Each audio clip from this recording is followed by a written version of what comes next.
Welcome, friends. Today we are going to study read number 1 of the unit number 3 of standard 12th. Friends, you can see on the screen the title of the read is Manage Your Stress. The title itself suggests something. આપણું આ શીર્ષક જ આપણને કંઈક સમજાવી રહ્યું છે. દોસ્તો, સ્ટ્રેસને મેનેજ કરવો એટલે માનસિક તણાવને મેનેજ કરવો. આપણા માનસિક સંતુલન જાળવીને આપણે રોજબરોજની જિંદગી જીવવી એના વિશેનો આજે આ જે રીડ આપણે વાંચવા જઈ રહ્યા છીએ તે આપણે ધ્યાનથી સમજીને સારી એવી પરીક્ષાલક્ષી તૈયારી કરીશું. તો let's start our today's lesson, Manage Your Stress. And in this lesson, what will we study? In this lesson, we will study the coordination between three parts of our existence. દોસ્તો, આપણા અસ્તિત્વના ત્રણ પાર્ટ છે: આપણું શરીર, આપણું mind અને આપણી લાગણીઓ.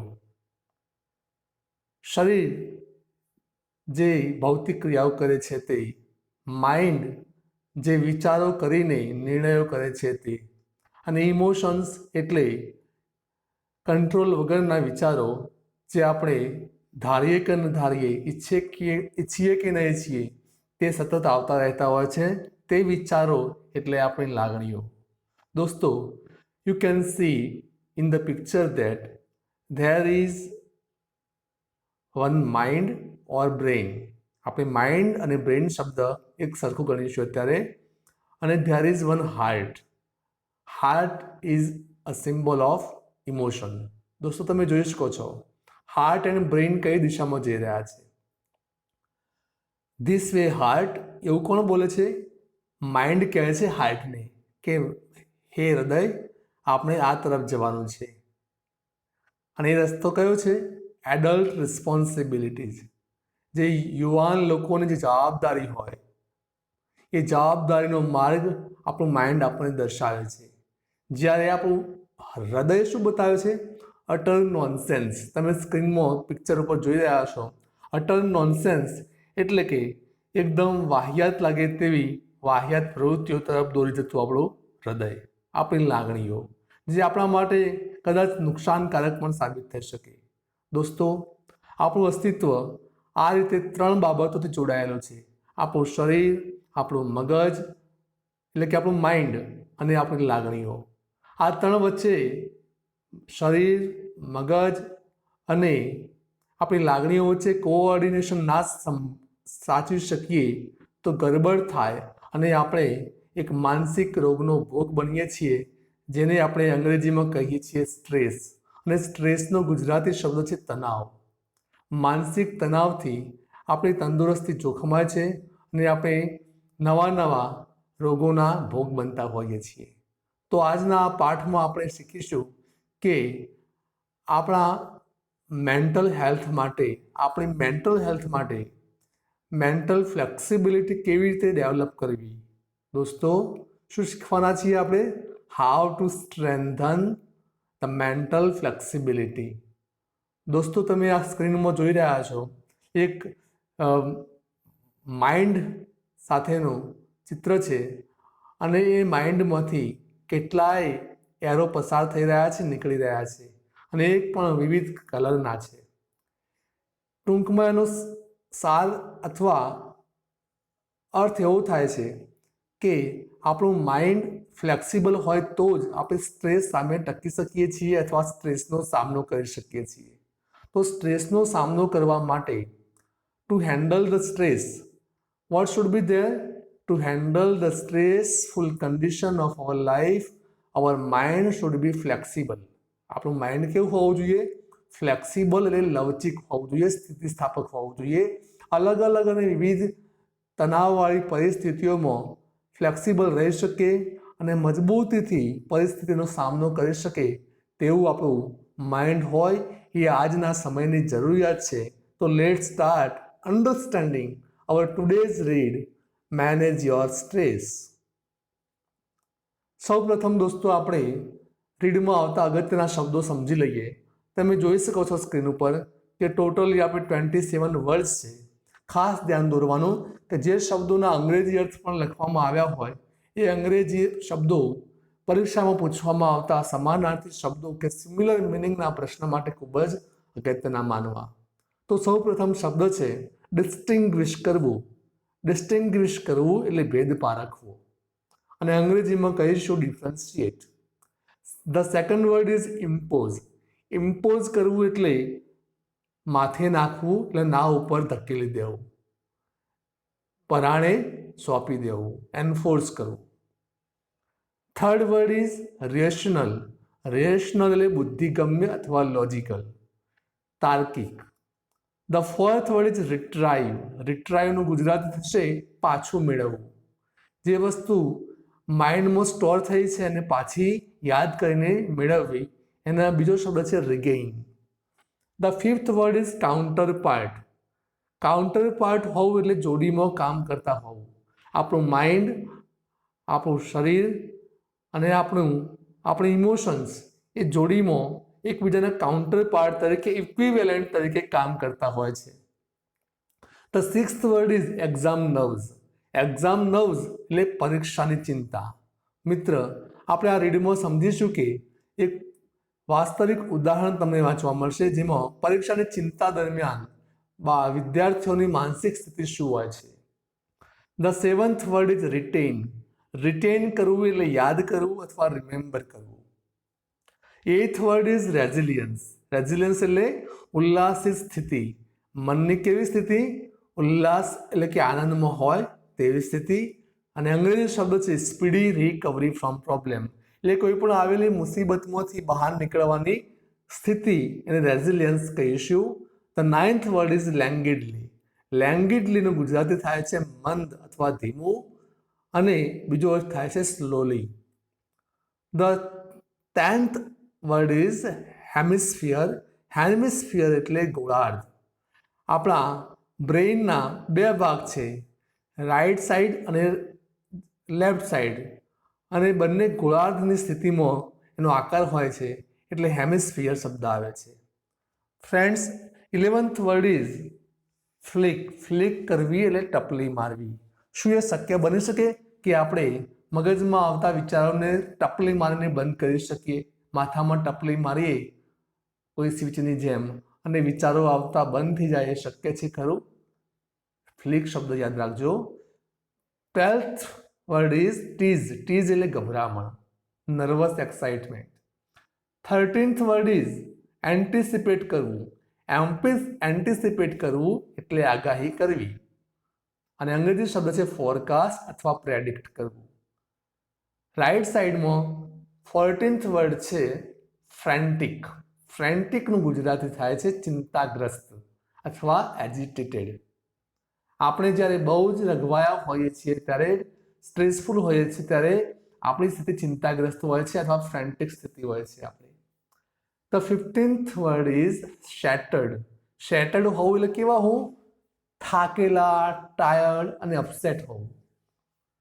જ્યારે સ્ટ્રેસમાં હોઈએ ત્યારે આપણી માનસિક સ્થિતિ આ ટાઈપની હોય છે. The 16th word is dreadful. Dreadful એટલે ત્રાસદાયક અથવા horrible. The 17th word is drained. Drained મતલબ કેવું? હતાશ. આપણે સ્ટ્રેસના અસરના કારણે, સ્ટ્રેસની અસર થાય એટલે કેવા થઈએ છીએ? એક્ઝોસ્ટેડ થઈ જતા હોઈએ છીએ.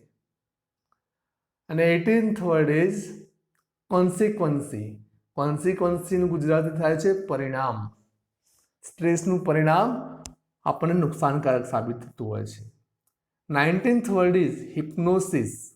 હિપ્નોસિસ એટલે સંમોહન, એટલે કે પોતાની જાતને કે અન્ય વ્યક્તિને આપણા વિચારો પ્રમાણે દોરવવા માટે પ્રેરિત કરવું, સંમોહિત કરવું. 20th word is ડ્રિફ્ટિંગ. ડ્રિફ્ટિંગ એટલે તણાવવું અથવા ખેંચાવું અથવા પસાર થવું, દાખલ થવું. 21st વર્ડ ઇઝ લેન્ડસ્કેપ, અને ગુજરાતી અર્થ થશે દ્રશ્ય અથવા સિનરી.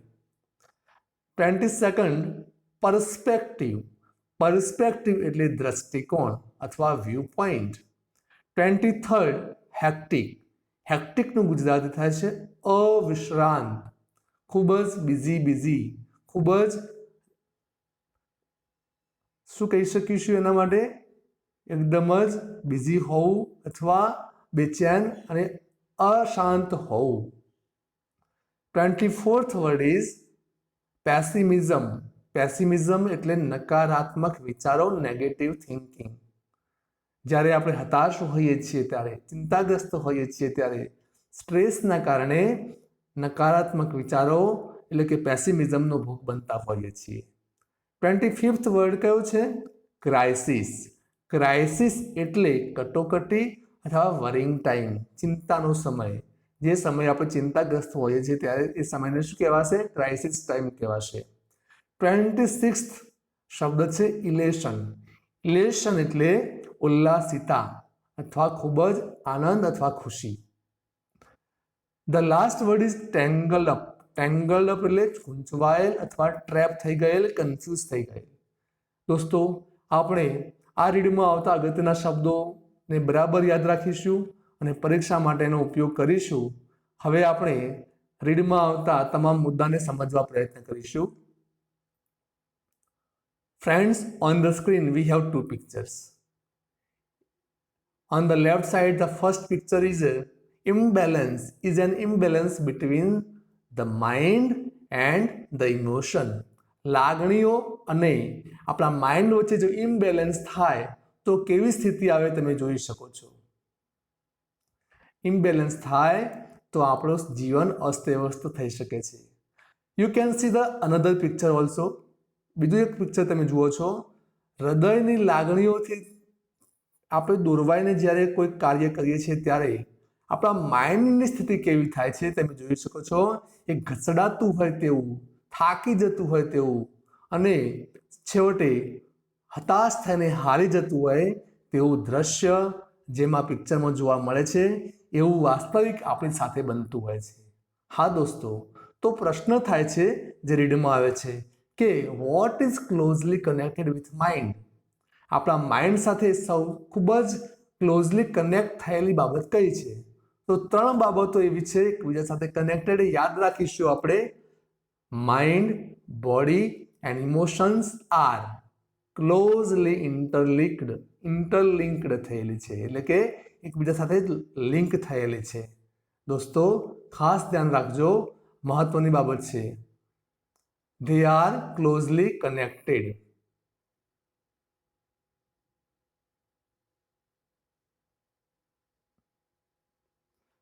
હવે આપણે સમજવા પ્રયત્ન કરીએ કે એક વિદ્યાર્થી માટે સ્ટ્રેસની પરિસ્થિતિ એટલે શું? વિદ્યાર્થી શું ફીલ કરતો હોય છે એના માટે એક એક્ઝામ્પલ આપ્યું છે. એનું માઇન્ડ અને ઇમોશન એકબીજા સાથે કેવી રીતે એકબીજાને ઇન્ટરફિયર કરે છે કે ખલેલ પહોંચાડે છે એનું ઉદાહરણ સમજવા માટે રીડમાં એક ઉદાહરણ આવે છે એક્ઝામ નર્વ્સ માટેનું. એનું ઉદાહરણ સમજીએ તો એમાં ખાસ લખવામાં આવ્યું છે કે એક વાક્ય તમે સાંભળજો, હું વાંચું છું અને પુસ્તક હોય તો તમે પણ વાંચજો.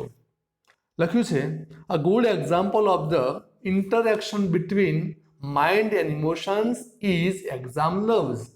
Your mental capacity has helped you retain what you have revised. You know your stuff. But when you enter the exam room and start getting emotional by expecting difficulties and imagining failure, all of a sudden the carefully stored information is no longer available. શું થયું? Your emotions have bared the way to your inner information store. દોસ્તો, આ વાંચ્યાનો અર્થ આપણે સમજીએ તો જ્યારે આપણે પરીક્ષાના રૂમમાં પેપર લખવા માટે દાખલ થઈએ છીએ ત્યારે આપણા સ્થાને બેસીએ છીએ ત્યારે થાય છે શું? જ્યારે પેપર હાથમાં આવે છે ત્યારે આપણા દિમાગમાં આપણે સ્ટોર કરેલી તમામ વિગતો વાંચીને ઘરેથી આવેલા હોય છે અને યાદ પણ હોય છે. પણ જે સમયે આપણા હાથમાં પેપર આવે છે અને આપણે ઇમોશનલ થવા લાગીએ છીએ એટલે કે ઇનવિઝિબલ ફિયર આપણામાં સવાર થાય છે. ઇનવિઝિબલ ફિયર એટલે અદેખીતો ભય, અને ભયના કારણે આપણે ઇમેજિન શું કરવા લાગીએ છીએ? ઇમેજિન કરવા લાગીએ છીએ, એટલે કે કલ્પના કરવા લાગીએ છીએ. શાની કલ્પના? ફેલ્યોરની કલ્પના કરીએ છીએ. આપણે કલ્પના કરીએ છીએ કે આપણને નિષ્ફળતા મળશે, અને એ ભયના કારણે અને મુશ્કેલ અઘરા પેપરની કલ્પનાને કારણે જે માહિતી આપણા માઇન્ડમાં આપણે સ્ટોર કરી છે, યોગ્ય સમયે, એક્ઝેક્ટ સમયે, ખરા સમયે એ આપણે યાદ કરી શકતા નથી. એનો એક મતલબ, એ ઉદાહરણ શું થયું? આપણે ઇમોશનલ થઈ ગયા, અને ઇમોશનલ થઈ ગયા એને કારણે આપણે શું પ્રોબ્લેમ આવ્યો? સ્ટ્રેસનો ભોગ બની ગયા. સ્ક્રીન ઉપર તમે 3 મુદ્દા ધ્યાનથી વાંચી લો. We start imagining difficulties and failure.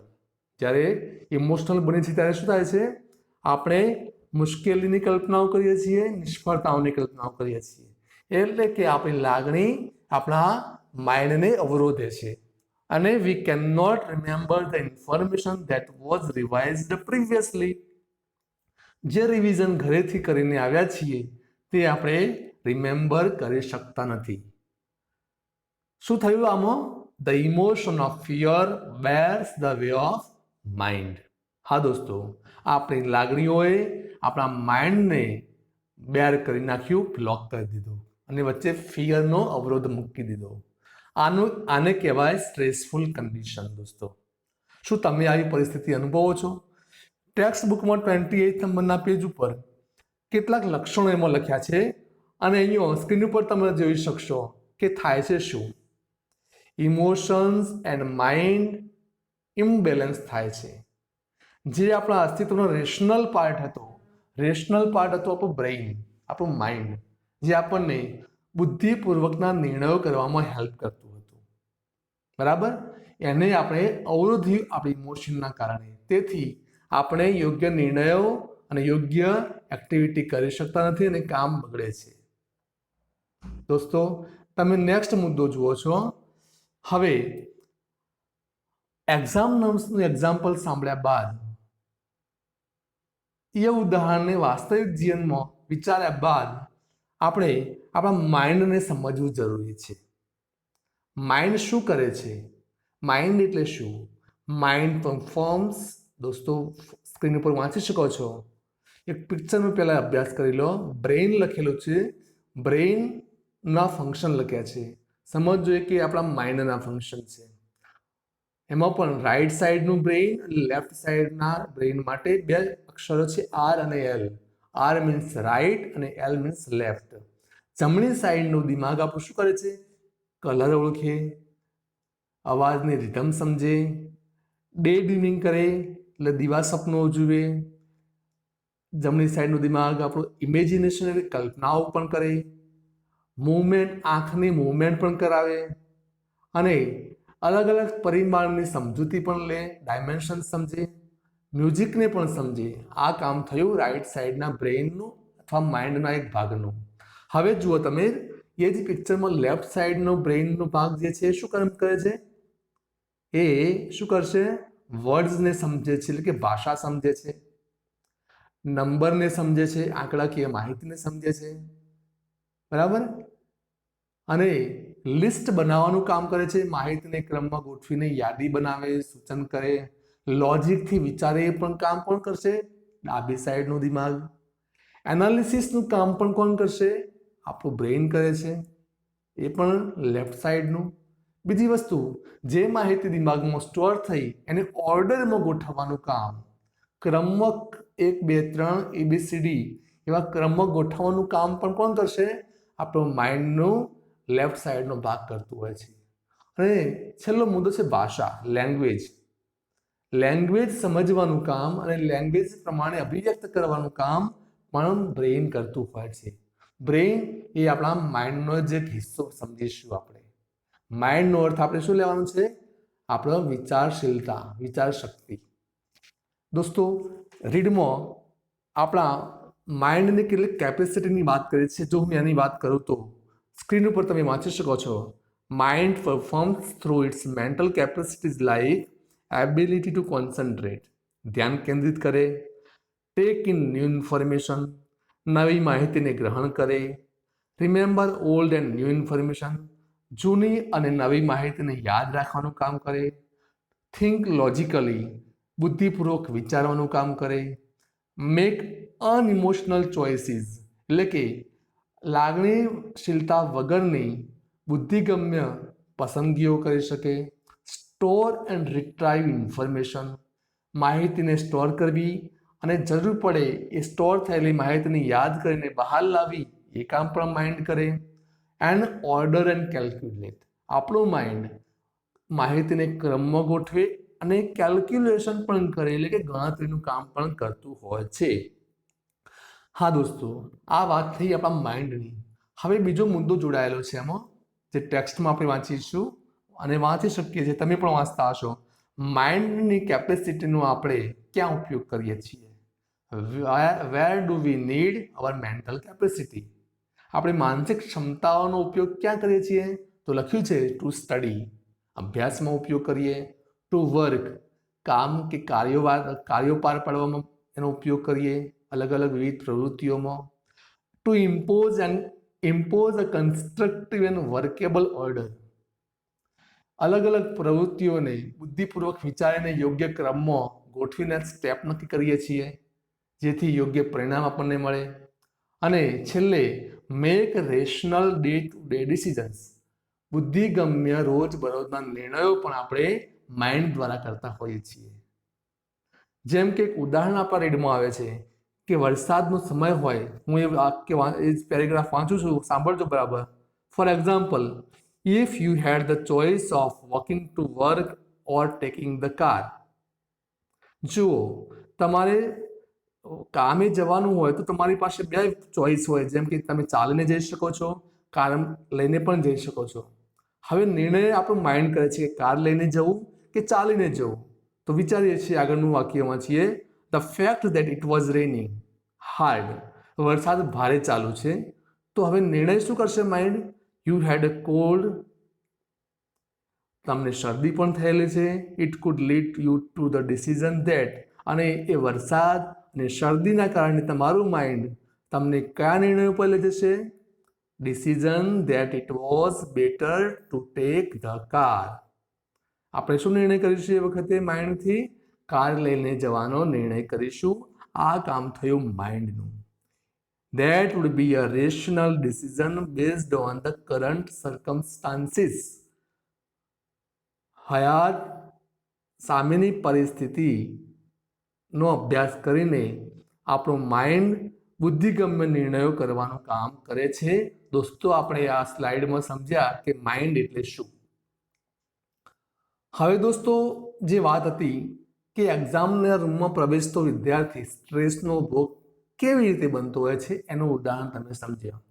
તમારા પણ રોજબરોજના જીવનમાં પરીક્ષાઓ દરમિયાન અને વર્ગમાં આ પરિસ્થિતિનો ભોગ તમે બનતા હશો. તો એના માટે તમે સ્ક્રીન ઉપર પિક્ચર જોઈ રહ્યા છો. ફર્સ્ટ પિક્ચર, એક વાંચન કરતો વ્યક્તિ છે. એ પોતે વાંચન તો કરે છે પણ સ્ટ્રેસફુલ કન્ડિશનમાં આવી ગયો છે. એ વાંચેલું યાદ નથી રાખી શકતો અને સમજણ નથી પડતી.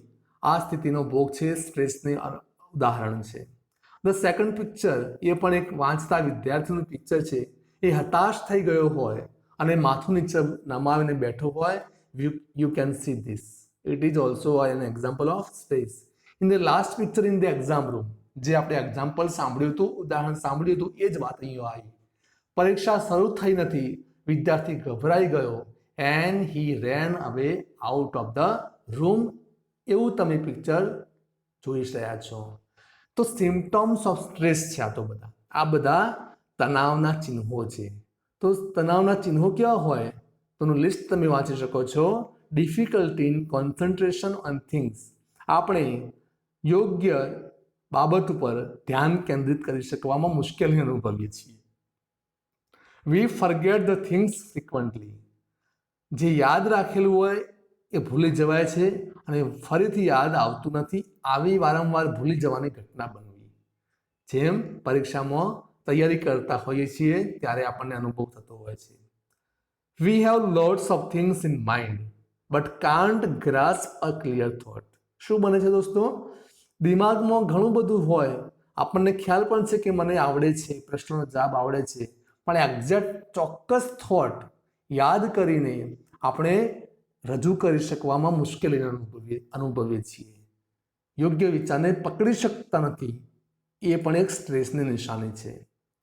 Next example or the symptom is typical indecisiveness which is not part of our day-to-day life. રોજબરોજના જીવનમાં આપણે નિર્ણય લેવામાં સક્ષમ હોઈએ છીએ, પરંતુ સ્ટ્રેસફુલ કન્ડિશનમાં હોઈએ છીએ ત્યારે નિર્ણય શક્તિ ગુમાવી બેસતા હોઈએ છીએ. પ્રશ્ન કયો લખવો, ક્યાંથી શરૂ કરવો, પહેલો પ્રશ્ન કયો લખવો, આકૃતિ દોરવી કે ના દોરવી, કઈ રીત પૂછાય છે, કઈ મેથડ પૂછાય છે, એનો નિર્ણય કરવામાં વિદ્યાર્થી સ્ટ્રેસ અનુભવે છે, નિર્ણય કરી શકતો નથી.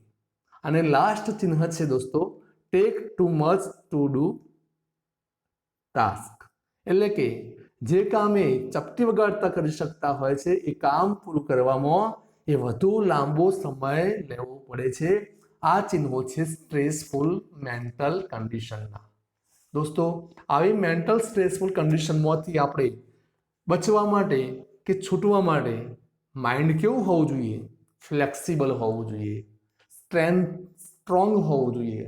માનસિક ફ્લેક્સિબિલિટી અને સ્ટ્રેન્થ જો વધારે હોય તો સ્ટ્રેસનો સામનો કરી શકીએ છીએ.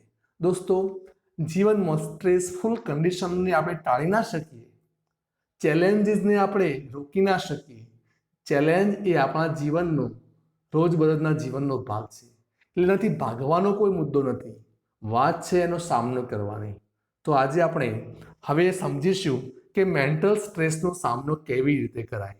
એના માટે આપણે આ રીડમાં કુલ 4 અલગ અલગ પદ્ધતિઓ શીખવાડવામાં આવી છે, જેનો અભ્યાસ આપણે કરીશું. દોસ્તો, આપણે એ પદ્ધતિઓનો અભ્યાસ કરીએ તે પહેલા સ્ટ્રેસફુલ ડે કેવો હોય છે, આપણે જે દિવસે સ્ટ્રેસફુલ હોઈએ છીએ, તણાવગ્રસ્ત હોઈએ છીએ, ટેન્શનમાં હોઈએ છીએ, ત્યારે આપણી સ્થિતિ શું હોય છે, એના માટેની આ સ્લાઇડ તમે ધ્યાનથી સમજો. શું થાય છે? તમે પિક્ચર જોઈ રહ્યા છો કે લાગણીઓ ખેંચી રહી છે અને માઇન્ડ ઘસડાઈ રહ્યું છે. Generally it happens. આવું રોજબરોજ, એટલે કે જ્યારે સ્ટ્રેસ હોય ત્યારે આપણે અનુભવતા હોઈએ છીએ. ટેક્સ્ટ બુકમાં પણ 28 નંબરના પેજ ઉપર આ મુદ્દો લખેલો છે. 28માં સેકન્ડ નંબરની કોલમ પર પેરેગ્રાફ નંબર 2માં આ વાત લખવામાં આવી છે, જેનો ઉલ્લેખ અહીંયા સ્ક્રીન ઉપર પણ તમે જોઈ શકો છો.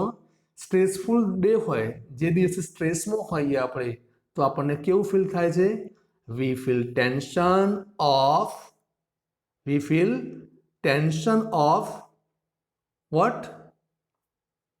So much task, right? We feel tension of so much task. The second thing we experience is negative thoughts start attacking. આપણને નકારાત્મક વિચારો ઘેરી વળે છે. ત્રીજો મુદ્દો આવે છે ફીલ શોર્ટેજ ઓફ ટાઈમ. આપણને શું થાય છે? સમયની ખેંચ વર્તાય છે. કોઈ કાર્ય પૂરું કરવા માટે સમય ખૂટતો હોય એવું આપણને લાગી રહ્યું હોય છે, જેમ કે એક્ઝામમાં આપણને અનુભવ થતો હોય છે. The fourth point is feel nervous and excited. Stressful હોઈએ છીએ ત્યારે આપણે એકદમ હતાશ, ચિંતાગ્રસ્ત અને એક્સાઇટ થઈ ગયા હોય એવી ફિલિંગ થાય છે. The fifth point is energy starts weakening. દોસ્તો, એનર્જી સ્ટાર્ટ્સ વીકનિંગ તો થાય છે શું? આપણું જોમ ઘટતું જાય છે. દોસ્તો, જોમ ઘટતું જાય છે, આપણી શક્તિ, ઉર્જા ખૂટતી હોય એવું આપણને ફીલ થાય છે, અને વગર કાર્ય કરે વી feel upset and tired. V feel that આપણે થાકી ગયા છીએ. Next point is enter in a busy day. જ્યારે વાસ્તવિક કામ આપણું શરૂ થાય છે ત્યારે, રિયલિટીમાં આપણે કામ હાથમાં લઈએ છીએ ત્યારે, કામ શરૂ કરતા પહેલા તો આપણે બિઝી હોઈએ એવી જ ફિલિંગ સાથે કામ શરૂ થાય છે, દિવસ શરૂ થાય છે. દોસ્તો, છેલ્લો મુદ્દો છે સ્ટ્રેસફુલ ડે કેવો હોય છે આપણો. At the end we feel frustrated. આપણને એમ થાય છે કે આપણે હતાશ અને નિરાશ થઈ ગયા છીએ. હા, આપણી આ સ્ટ્રેસફુલ ડેની પરિસ્થિતિનું વર્ણન કરવામાં આવ્યું. And generally this happens with human being. માણસ છીએ તો આવી પરિસ્થિતિ તો આવવાની છે, પરંતુ એનાથી બચવું કેવી રીતે? How to be away from this condition, how to get relief in this condition. કેવી રીતે આમાંથી રાહત મળે એ સમજવાનું શરૂ કરીએ આપણે નેક્સ્ટ સ્લાઇડથી. દોસ્તો પિક્ચરમાં જુઓ, સ્ટ્રેસનો ફુગ્ગો ફૂલી ગયો છે. The balloon of the stress is full. Now what is our work? How to pin, how to pinch the balloon of stress and our stress goes away. Our stress goes away. શું કરીએ તો stress દૂર થાય, તણાવ દૂર થાય, ચિંતા દૂર થાય, નિરાશા દૂર થાય, હતાશા દૂર થાય? શું કરીએ? તો હવે આ સ્લાઇડથી આપણે જે આપણા રીડમાં 4 મુખ્ય પદ્ધતિઓનો અભ્યાસ કરીશું. એ 4 પદ્ધતિઓ કઈ આ સ્લાઇડમાં તમે વાંચી શકો છો. ડીલિંગ વિથ સ્ટ્રેસ મુદ્દો છે આપણો. સ્ટ્રેસને કેવી રીતે ડીલ કરવું, તણાવનો સામનો કેવી રીતે કરવો. તો વાત એ છે કે the better we deal with the stress, the better we deal with the stress, the less our mental capacity is affected. મિત્રો, જેટલું વધુ સારી રીતે તમે સ્ટ્રેસને ડીલ કરશો, એને ફેસ કરશો, એટલી માનસિક ક્ષમતા જે આપણી છે ઓછી અસર પામશે, ઓછું નુકસાન થશે, આપણી ક્ષમતા ઓછી બગડશે. તો એના માટે 4 એક્સરસાઇઝીસ છે આપણી પાસે. 4 exercises to resilience, stress and relief from stress. બરાબર છે દોસ્તો? આવેલી નકારાત્મક પરિસ્થિતિમાંથી બહાર નીકળવાની અને રાહત મેળવવાની 4 એક્સરસાઇઝ કઈ? તો એક્સરસાઇઝ નંબર 1 કઈ છે દોસ્તો? તમે જોઈ શકો છો, stress, stop overthinking, self hypnosis, the screen exercise અને એન્ટિસિપેટિંગ સક્સેસ. આ 4 એક્સરસાઇઝ છે આપણે આ રીડમાં જાણવા જઈ રહ્યા છીએ. તો let's go in the next slide. પહેલો મુદ્દો છે ને પહેલો મેથડ છે સ્ટ્રેસમાંથી રાહત મેળવવા માટે. First of all, first exercise is stop overthinking. દોસ્તો હું ટેક્સ્ટમાંથી વાંચીને સંભળાવું છું. 28 નંબરનું પેજ છે અને લેફ્ટ સાઈડની કોલમમાંથી નીચેથી સેકન્ડ નંબરનો ફકરો છે. When tasks and pressures start building up, the mind can sometimes go into overthinking.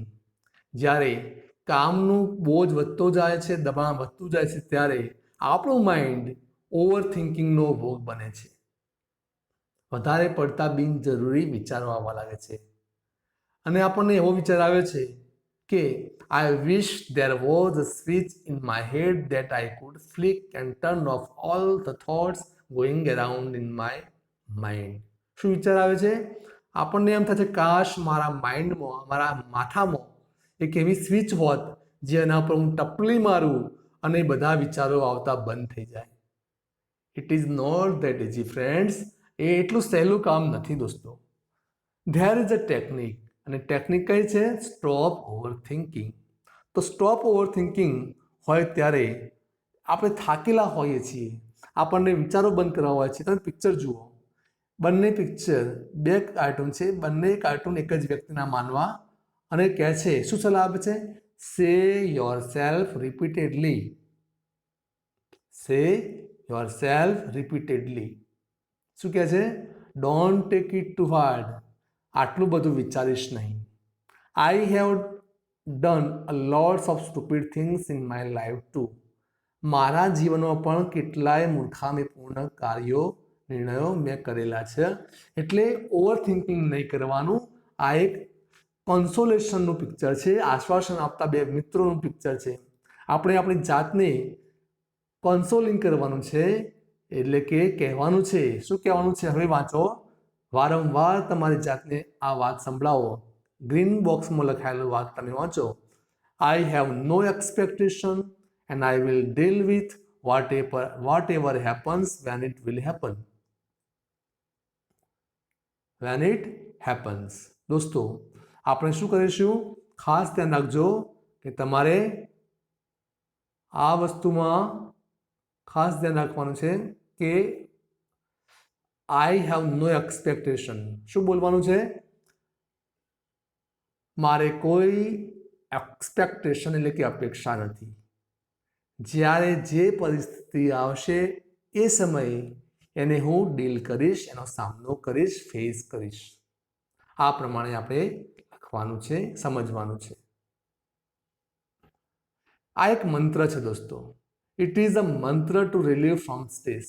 જો સ્ટ્રેસમાંથી બચવું હોય તો આ મંત્ર વારંવાર રિપીટ કરવો, રટવો જોઈએ, જેથી કરીને નકારાત્મક વિચારો આવતા ઓછા થાય. આ પહેલી ટેકનિક આપણે છે, જેથી કરીને જ્યારે વાસ્તવિક કામમાં હાથમાં લઈએ ત્યારે આપણી એનર્જી પૂરેપૂરી આપણી પાસે હોય અને સામનો કરી શકીએ. આમ કરવાથી શું થાય? હું પેજ નંબર 28 ઉપર સેકન્ડ કોલમમાં થર્ડ પેરેગ્રાફમાં વાંચું છું. In order to have the maximum energy available at the start of a busy day, use I have no expectations and I will deal with whatever happens when it happens. આ જે મંત્ર વાત થઈ એની વાત છે. આમ કરવાથી તમને પૂરેપૂરી એનર્જી મળી રહેશે. બરાબર? You will notice how your body start relaxing. આ મંત્ર વારંવાર રટવાથી આપણું બોડી રિલેક્સ થવા લાગશે. બરાબર? અને એક્સપેક્ટેશન નહીં હોવાને કારણે, અપેક્ષા નહીં હોવાને કારણે આપણે બિનજરૂરી ભાર અનુભવીશું નહીં. આપણે શું થાય છે? Relaxation tells you that you have just stopped yourself from wasting valuable energy. આપણી મહત્વની જે એનર્જી છે એને વેસ્ટ થતી અટકી જાય છે. You will feel calmer mentally and emotionally as a consequence. પરિણામ શું આવશે? માનસિક રીતે આપણે શાંત થઈશું અને ઇમોશનલી પણ આપણે શાંત થઈ શકીશું. આ વાત થઈ આપણા મંત્રની. એ મંત્ર વારંવાર બોલવાનું રહેશે. કયો મંત્ર? ફરીથી તમે યાદ કરીને વાંચી લેજો. We are entering into the second technique, second method of stress relief. એનું ટાઇટલ છે સેલ્ફ હિપ્નોસિસ, આત્મસંમોહન. દોસ્તો, પિક્ચરમાં તમે જોઈ રહ્યા છો કે one man is there and he takes the seat in the chair and tries to relax. A relax થવાનો પ્રયત્ન કરે છે, રાઈટ? એ ઉઠ બેસ નથી કરતા, એ રિલેક્સ થવા માટે બેસી રહ્યા છે, પણ તમારું ધ્યાન દોરવા માટે વારંવાર એ એક્શન બતાવવામાં આવી રહી છે.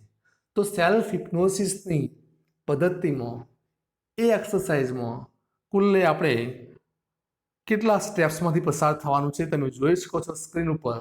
ટોટલી 7 સ્ટેપ છે. અહીંયા 7 સ્ટેપ્સ કયા? હવે સમજવા ટ્રાય કરીએ. You can read in your text book here the same points have been included in the slide. તો પહેલો પોઈન્ટ છે, આપણે શું કરવાનું સ્ટ્રેસ રિલીફ માટે? Settle back in a chair. ખુરશીમાં બેસવાનું. ક્લોઝિંગ ધ આઈઝ, આંખો બંધ કરવાની.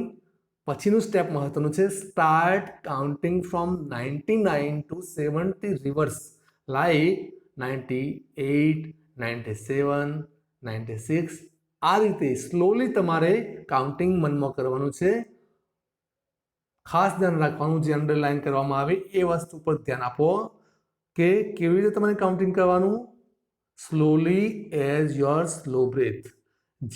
જેટલું આપણું શ્વાસોશ્વાસ ધીમું હોય એટલા ધીમા ગતિમાં કાઉન્ટિંગ પણ કરવાનું છે. આંકડાકીય 99 થી 70 સુધીનું કાઉન્ટિંગ કરવાનું છે. કેટલા નંબર સુધી? 70 સુધીનું કાઉન્ટિંગ છે. હવે 4th સ્ટેપ તમે જુઓ, ગણતરી ચાલુ રહેશે. આપણે keep counting from 69 to 30 and imagine that you are walking down.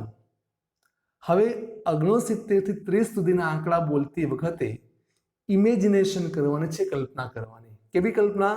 કે તમે you are walking down the steps of a beautiful staircase. કોઈ સુંદર સીડીમાંથી નીચે ઉતરી રહ્યા છો, પગથિયા ઉતરી રહ્યા છો, અને સીડી પણ કેવી, સ્ટેપ્સ પણ કેવી છે? કાર્પેટ પાથરેલી છે એવી સુંદર સીડીમાંથી તમે નીચે ઉતરી રહ્યા છો. એ સ્ટેપ થયું આપણું 4 નંબરનું. પાંચમું સ્ટેપ વાંચો દોસ્તો. નાવ હવે તમે 30 સુધી વાંચી લીધું છે, હવે 0 સુધી પહોંચવાનું છે. Now counting down from 29th to 0 સુધીનું કાઉન્ટિંગ કરો રિવર્સમાં. અને સાથે ઇમેજિનેશન કઈ છે, કલ્પના કઈ કરવાની? You are moving in a luxurious lift. તમે હવે સીડીમાંથી સીધા ક્યાં જઈ રહ્યા છો? કલ્પનામાં એક બધી સુખ સગવડવાળી લિફ્ટમાં તમે આવી રહ્યા છો. અને લિફ્ટ કેવી છે? લાર્જ એઝ યોર રૂમ જેટલી મોટી છે. હવે ઇમેજિનેશન શું કરશો સાથે? એમાં તમારી એ રૂમ, તમે લિફ્ટમાંથી 0 સુધી પહોંચ્યા એટલે તમારે બીજી કલ્પના કરવાની છે. Imagine that your room is carpeted. લિફ્ટમાંથી તમે સીધા આવો છો તમારી રૂમમાં પણ કાર્પેટ પાથરેલી છે અને તમને એ રૂમમાંથી લેન્ડસ્કેપ દ્રશ્ય દેખાઈ રહ્યું છે. તમને બહારનું દ્રશ્ય, કુદરતી સૌંદર્યનું દ્રશ્ય જે માનીએ આપણે, એ તમે જોઈ શકો છો. આવી કલ્પના તમે ખરેખર જોતા હોય એવી કરવાની છે. વોચ ધ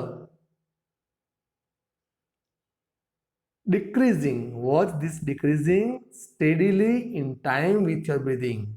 આ સમય ખાસ ધ્યાન રાખવાનું છે. ડિક્રીઝિંગ જે થાય છે શ્વાસોશ્વાસનું પણ પેટર્ન ગણતરી સાથે મોશનમાં ચાલવી જોઈએ, ગતિને સચવાવી જોઈએ.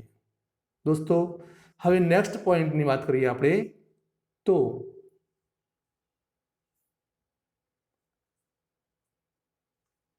as you arrive at zero, imagine that the lift doors open. જો દોસ્તો તમે 0 પહોંચો ત્યારે ખાસ ધ્યાન રાખવાનું છે. તે 0 પહોંચો એટલે તમારે કલ્પના એવી કરવાની છે કે દરવાજો ખુલે છે. You enter a room with your favourite furniture in it. તમે એક એવા રૂમમાં દાખલ થાઓ છો જેમાં તમારે પસંદગીનું ફર્નિચર છે. હવે તમારે ત્યાં settle back in the chair, એ રૂમમાં આવીને તમે ખુરશીમાં બેસતા હોય એવી પણ કલ્પના કરવાની છે. આ કલ્પના સાથે તમારે શું કરવાનું છે? Remain in imagination. You feel rested and refreshed, then open your eyes. જ્યાં સુધી તમને રાહત ના અનુભવાય, ફ્રેશ ના અનુભવો, ત્યાં સુધી આ કલ્પનામાં તમારે રહેવા પ્રયત્ન કરવાનો છે દોસ્તો. આ થઈ સેલ્ફ હિપ્નોસિસ.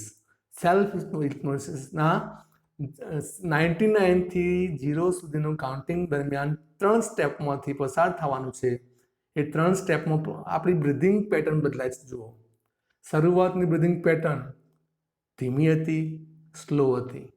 પછી 69 થી 30 સુધીની પેટર્ન થોડી ગતિવાળી હતી, કારણ કે આપણે સીડી ઉતરતા હોય એવું દ્રશ્ય હતું. ત્યારબાદ 29 થી 0 સુધી પહોંચ્યા ત્યારે આપણે લિફ્ટમાં હતા એટલે આપણે એકદમ આરામદાયક સ્થિતિમાં જવાનું છે. અને રૂમમાં જઈએ છીએ ત્યારે એકદમ ફ્રેશ અને ખુરશીમાં બેસીએ છીએ. 0 હોય છે ત્યારે તમે 0ની સાથે રૂમમાં દાખલ થઈને આરામ કરતા હોય એવી કલ્પના કરશો એટલે તમે માનસિક, શારીરિક ફ્રેશ ફીલ કરશો.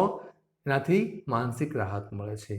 હવે આપણે થર્ડ જે ટેકનિક છે એની વાત કરીશું, સ્ક્રીન એક્સરસાઇઝ. કઈ એક્સરસાઇઝ દોસ્તો? Screen exercise. વાંચો તો, the screen exercise shows you how to detach from your current situation. Screen એક્સરસાઇઝનો મુખ્ય હેતુ કયો? હાલની પરિસ્થિતિમાંથી તમને ડિટેચ કરવા, અલગ કરવા, જુદા પાડવા. This exercise enables you to see more clearly that is going on. આ એક્સરસાઇઝ કરવાથી વાસ્તવિક પરિસ્થિતિને યોગ્ય રીતે જોવાની દ્રષ્ટિ આપણે કેળવી શકીએ છીએ. You take an outsider's point of view to look at your stress creating problem. જે પ્રોબ્લેમ તમને સ્ટ્રેસ આપી રહ્યો છે એના તરફનો દ્રષ્ટિકોણ આપણે આઉટસાઇડર તરીકેનો રાખવાનો છે. કયા તરીકેનો? આઉટસાઇડર્સ પોઈન્ટ ઓફ વ્યૂ રાખવાનો છે દોસ્તો. આઉટસાઇડર એટલે અન્ય વ્યક્તિ તરીકે આપણા પ્રોબ્લેમને આપણે જોવાની છે. હા, હવે એ એક્સરસાઇઝના સ્ટેપ્સ કેટલા છે? 6 સ્ટેપ્સ છે, બરાબર ધ્યાનથી વાંચી લો. સ્ટેપ્સ વાંચો એ પહેલાં તમે જોઈ શકો છો પિક્ચરમાં, one girl is there, she is doing the screen exercise. એ ગર્લ સ્ક્રીન એક્સરસાઇઝની પ્રેક્ટિસ કરતી હોય એવું દ્રશ્ય છે. એ ખુરશીમાં બેઠેલા છે, આંખો બંધ કરે છે અને આંખો બંધ કર્યા બાદ પરિસ્થિતિની કલ્પના કરે છે, સ્ક્રીન જોવા પ્રયત્ન કરે છે. તો એના સ્ટેપ્સને સમજવા ટ્રાય કરો. પહેલો સ્ટેપ છે કીપ યોર આઈઝ ક્લોઝ. શું કહે છે? આંખો બંધ રાખો. Think about the situation of stress. જે પરિસ્થિતિથી તમને સ્ટ્રેસ થાય છે એનો વિચાર કરો. કઈ પરિસ્થિતિ? સ્ટ્રેસફુલ કન્ડિશનનો વિચાર કરવાનો છે. હા. Then imagine and try to project શબ્દ પર ધ્યાન આપજો. Try to project that situation onto a screen just like a film. તમે જે સ્થિતિ જોઈ રહ્યા છો, તમારે પોતાના વિશેની કલ્પના તમે કરી રહ્યા છો, એ પરિસ્થિતિને પડદા ઉપર ફિલ્મ જોતા હોય એવી રીતે જોવા પ્રયત્ન બંધ આંખે કરવાનો છે, કલ્પના રૂપે. ખાસ ધ્યાન રાખજો, don't include anything that is not happening with you.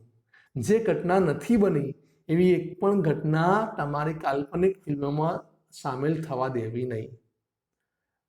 અનનેસેસરી editing કરવું નહીં. જેવું તમે વાસ્તવિક જિંદગીમાં અનુભવો છો એ જ ઘટનાને તમારે માનસિક સ્ક્રીન ઉપર જોવાની છે. થર્ડ સ્ટેપ કેવું છે? Replace your self with someone else of your gender. ખાસ વાક્ય વાંચો. તમે જે જાતિના છો, સ્ત્રી કે પુરુષ, એ પ્રમાણે જો તમે મેલ હોય તો મેલ કેરેક્ટર સાથે તમારી જાતને રિપ્લેસ કરી દો. તમે ફિમેલ હો તો અન્ય કોઈક ફિમેલ સાથે રિપ્લેસ કરો. એટલે કે જે પરિસ્થિતિ તમારા માટે તમે અનુભવો છો એ પરિસ્થિતિ કોઈક અન્ય વ્યક્તિના માટે છે એવી કલ્પના કરો. જેમ કે અન્ય વ્યક્તિ XYZ હોઈ શકે છે. એ ફક્ત ધ્યાન શું રાખવાનું? તમારા જ જેન્ડરની હોવી જરૂરી છે, તમારી જ જાતિની હોવી જરૂરી છે. નેક્સ્ટ પોઈન્ટ છે you watch the film in an imagination as an outsider. હવે તમારે આ ફિલ્મ જોતા હોય એવો પ્રયત્ન કરવાનો છે. આઉટસાઇડર તરીકે તમે ફક્ત ફિલ્મ જોઈ રહ્યા છો, તમારો પ્રોબ્લેમ છે એવી રીતે જોવાની જરૂર નથી. દોસ્તો, નેક્સ્ટ સ્ટેપ છે try to think what would you advice to the person in that particular situation. હવે તમારે વિચારવાનો પ્રયત્ન કરવાનો છે કે તમે જે વ્યક્તિને તમે કલ્પનામાં ઉમેરી એ વ્યક્તિને તમે શું એડવાઇસ આપશો, શું સલાહ આપશો, એ તમારે વિચાર કરવા પ્રયત્ન કરવાનો છે. અને છેલ્લે open your eyes and act on the advice for your self. જે સલાહ તમે અન્ય માટે વિચારી એના માટે એ જ સલાહ તમારે તમારા પોતાના પ્રોબ્લેમના સોલ્યુશન માટે ઉપયોગ કરવાનો પ્રયત્ન કરવો, જેથી કરીને ખોટા સ્ટેપ ભરાઈ ના જાય, ખોટા નિર્ણયો થઈ ના જાય અને વધુ પ્રોબ્લેમ ઘેરાય નહીં. દોસ્તો, આ વાત થઈ સ્ક્રીન એક્સરસાઇઝની. હવે વાત કરીશું એન્ટિસિપેટિંગ સક્સેસ. દોસ્તો, તમે પિક્ચરમાં જુઓ, one boy is there, he is tired in notes. આ છોકરો ગૂંચવાઈ ગયો છે. એ ગૂંચવાયો છે કે ગૂંચ કદી બહાર નીકળે જ નહીં એવી સ્થિતિ જુઓ. માઇન્ડની અંદર ગૂંચ છે અને બહાર બોડીથી, શરીરથી એ ગૂંચ ઉકેલવા પ્રયત્ન કરી રહ્યો છે અને એ ઉકેલ આવી શકે એવું લાગતું નથી. આ એક કાલ્પનિક રૂપકાત્મક પિક્ચર છે સમજવા પ્રયત્ન કરવા માટે. હવે આવી સ્થિતિમાં આપણે શું કરવાનું? આવી સ્થિતિ ક્યારે આવે છે પહેલાં વાંચીએ. When life is too hectic. જ્યારે જીવન ખૂબ જ દોડધામવાળું હોય, બિઝી હોય, ત્યારે we are tired in knots. ત્યારે આપણે ગૂંચવાઈ જતા હોઈએ છીએ. Just like in this picture. જેમ કે આ પિક્ચરમાં તમે જોઈ રહ્યા છો. In this situation we need optimistic attitude. આવા સમયે જરૂર શેની હોય છે? ઓપ્ટિમિસ્ટિક એટીટ્યુડ, એટલે કે હકારાત્મક દ્રષ્ટિકોણ. હવે હકારાત્મક દ્રષ્ટિકોણ વિકસાવવા માટે પણ આપણે એન્ટિસિપેટિંગ સક્સેસની એક્સરસાઇઝ કરવાની રહેશે. એન્ટિસિપેટ કરવું એટલે ધારણા કરવી કે આગાહી કરવી પ્રયત્નપૂર્વક. સક્સેસ એટલે સફળતા. જે સફળતા વાસ્તવિકતામાં નથી મળી એના વિશે એન્ટિસિપેશન કરવું, ધારણા કરવી. તો એના સ્ટેપ્સ કેટલા છે જુઓ, 9 જેવા સ્ટેપ છે. હવે દરેક સ્ટેપ્સને આપણે સમજી લઈએ. પહેલું સ્ટેપ સમજો, settle back in a chair and close the eyes. ખુરશીમાં બેસી આંખો બંધ કરો.